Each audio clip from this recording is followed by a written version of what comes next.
What's going on, guys? It's your boy Coochies, and before this video starts today, I just want to apologize for not uploading lately. One, I've been really busy with school. I had an exam last week, so I was studying for that, doing a lot of homework. I barely even got on Xbox to play, so much less to make a video. I just really didn't have time.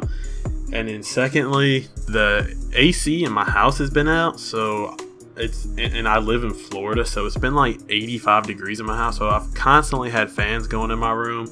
And the landlord, well, it's not my house, my parents' house, but the landlord is just not answering, so we still don't have AC like 2 days later. So I just figured I just had to make a video through the suffering heat of cutting all my fans off. And one more thing I want to say before this video gets started is, if you guys know any good video editors for 2K, link or like comment down below, like link them to me, something, because I do want to make a nice mixtape. My shot creator has been absolutely godly lately, and I just want to show I want to show you guys all the clips that I've had, but like I know I won't be able to edit it and like the full potential that a real editor could do. So just let me down below if you guys know any that do it for a fair price at least. So today we're gonna talk about what Mike Wang tweeted out about this, if we should reduce the steal success, and what I think about it, because I do have a lockdown defender and then I do have a shot creator, which is pretty much like I play my shot creator like a playmaker, except I take off dribbles and I don't need screens as much as playmakers do, because my off dribbles at 93. And I'm a shot creator. I'm able to create my own shots off of hop steps, dribble moves, etc, etc, and then all the badges that we have just make them OP.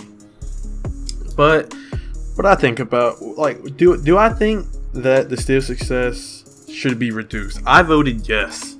And the reason I voted yes is because I'm looking out for the big men in my clan, because I'm tired of seeing them try to go up for a dunk, or they get a board and they're trying to wait for me to get open to pass it.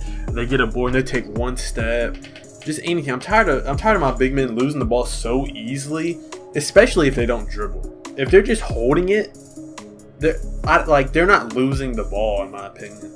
And like, I know it's hard to compare this game to real life, but like in real life, if a big man gets the ball and it's just holding it and not dribbling, it's not a good chance that like a point guard is going to steal the ball. One, I think strength, I don't know if it does or not, but I think strength should play a big factor. And if you're just sitting there holding the ball as a big man, waiting for somebody to get open, and you lose the ball, because somebody like a little point guard is not just going to rip the ball from, say, DeAndre Jordan or Andre Drummond if he's just sitting it. One, because I mean, in real life you can hold the ball way above your head. I mean, you can't in 2K, which I think you should, because it makes a lot of sense. But like, you're not just gonna be able to rip the ball. And when a big man loses the ball off of some BS on twos, I mean, that can obviously drastically change what's the outcome of the game. And people are saying, oh, vote no, because playmakers are just gonna dribble the shot clock. Okay, one, I don't really have a problem with playmakers. I'm not trying to sound cocky, but I do have really good defense on playmakers. Obviously, there's a few that can beat me on offense or beat me on defense, whatever. And they're gonna score. Like, they're gonna score. They're gonna like drop me off once in a while. Obviously, everybody gets dropped off every once in a while. I mean, that's just how 2K works. You get held sometimes. Sometimes you just play bad defense. Sometimes the dude just has crazy moves. Whatever. Sometimes he may just break your ankles all the time and he's just open. Whatever. But I mean, I personally have pretty good defense on playmakers, and one reason people don't want to do this is because when you're playing twos and say a playmaker's playing with a glass cleaner or a post scorer, they're going to be setting screens, and then the center, if you play size, the center is going to have to guard the guard, and pretty much his only chance is to try to spam X, because X or square, whatever system you play, because I mean, obviously a center's not going to be able to keep up with a playmaker. It's almost impossible unless you're playing really far back on them and they can't shoot.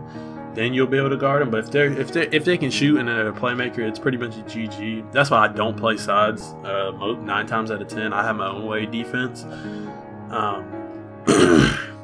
Excuse me.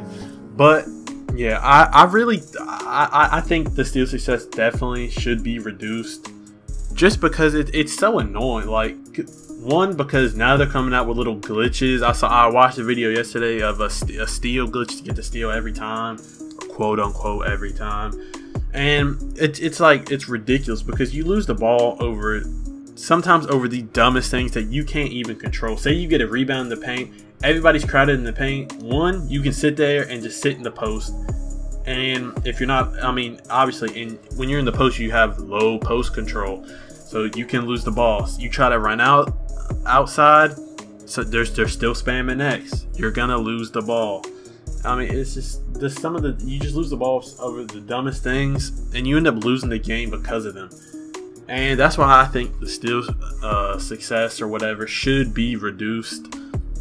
I mean, honestly, if you're a guard and you can't guard a playmaker and you're crying because you can't spam X on them, well, that's your own fault. One reason I don't even like spamming X is because if you don't get the reach in or a steal and you spam X on a playmaker, that's a GG. They're gonna speed boost right past you, and you're gonna be so far out of place on defense that it's not even gonna matter. I mean, you like, it's really not that hard to guard 9, or like it's really not that hard to guard playmakers 9 times out of 10. You pretty much just have to see what their hands are doing, and I mean, stuff like that. As somebody who dribbles a lot, I know a lot of the dribble moves and what a lot of the combos that people do, so it's easy for me to guard. If you're a sharpshooter, it might not be, because you don't do those dribble moves and you don't practice the combos, and you just don't really know the combos that much. So I see both sides, but personally, I think it would be best for it to be reduced, because you get hoed on losing the ball more than you'll actually steal the ball. And for the lockdown defenders, I feel your pain, but I mean, honestly, how many lockdown defenders do you run into on the park? Honestly, how many lockdown defenders do you run into on the park? And still, lockdown defenders still, even right now, before they do this patch, if they do it, they still don't get that many steals. A lot of the times you get reach-ins, and if like I said, if you miss the steal with the lockdown, you don't get the reach-in, you don't get the steal, they're blown past you. It's as simple as that. But yeah, guys, that's it for this video. That's just my opinion on this whole situation.